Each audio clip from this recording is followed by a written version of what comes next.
Well, it's hard to tell, but also not. I shouldn't exaggerate. It isn't too difficult. Is there anybody in the world who would not be criticized, or who is not criticized at one time or another? I don't think, and it depends on the interests, or even the views of those who are criticizing you, about you, their views, their whatever interests, or if you. But it also means you are actually somebody.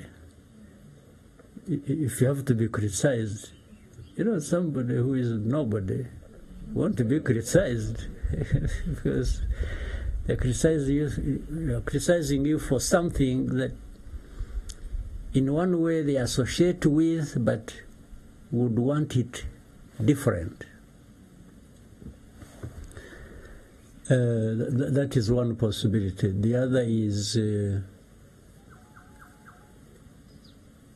what either you are thinking, or your actions, or you are a danger to them. In other words, it's like they deprive them of something. For example, if two of us, I'm telling you, say, you know what, let's do this, or you are telling me, let's do this, so that we are not dependent on the other one. And the other one actually wants you to be dependent on them. They will not be happy that you are trying to be independent. So they will attack you for wanting to be independent, because they don't want you to be independent from them. And there are many tactics, there are many ways of doing that. They may not tell you directly that, because it looks ridiculous that they are attacking you for wanting to be independent. So they just find ways of creating a bad name for you, so that works against you, and it's not seen that they are the ones working against you. What is working against you is what they have created about you, the image. They make it happen like that, and absolves them the responsibility of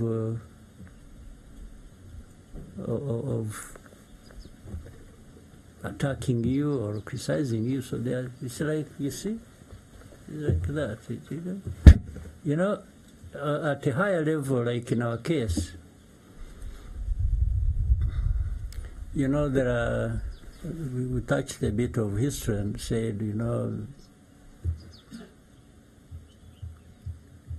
what has been happening in Rwanda. Let's talk about genocide alone. It happened because the country was divided. The colonial times brought in the kind of politics and shaped Rwanda like that and so on. And then, anyway, ultimately genocide happened. So when you tell the story, actually the way it was, from colonialism and then up to the time of genocide, those who are responsible for the colonial times don't like it. And when you say they are associated with the genocide or the cause of it, they are not happy with you. Now, simple thing, for example, one of the things they do, and a simple one, they want to keep attacking you like you are a violator of human rights, no freedoms, no democracy, blah, blah, blah, blah, blah. By doing that, it's like they are saying, you see, what happened in Rwanda actually is not anything to do with the outside. Rwandans have been killing each other. You see, the genocide was this, killing this. So, and then they turn, that's the story of turning the victim into a perpetrator. You have seen how many times they are out there saying, accusing RDF, accusing Rwanda, you know, the security. I was reading something the other day saying, you know, you have seen this consortium of journalists, what they are saying, that Rwanda has spies all over the world, killing their opponents, you know, everywhere, in the whole world. So it's like they keep saying this about Rwanda. Rwanda is just a bunch of killers, you know. Not only that, they killed each other, now they are killing opponents. Now, you see, that when you get lost in that story, there is no outside blame. The outside blame disappears. Even the UN that was here that did nothing to stop genocide, or the whole world that watched and did nothing about genocide, ends up being absorbed. It's now Rwanda. It's Rwanda, the victims, the perpetrators, they change positions. It's the outside world. Well, even journalists who were busy actually orchestrating genocide and supporting genociders, and they are the ones now who are spinning this story like those ones. Yes, because of their interest, their association, the way they want to shape the story of Rwanda, the narrative of Rwanda, the way they want. You see? So you now, if you are weak, if Rwanda is weak, it's going to succumb to, you know, and even be apologetic, and or they shape it the way they want.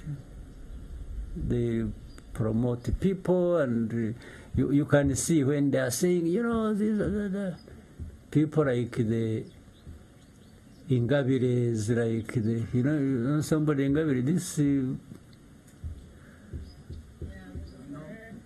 small woman of a genocide, you know.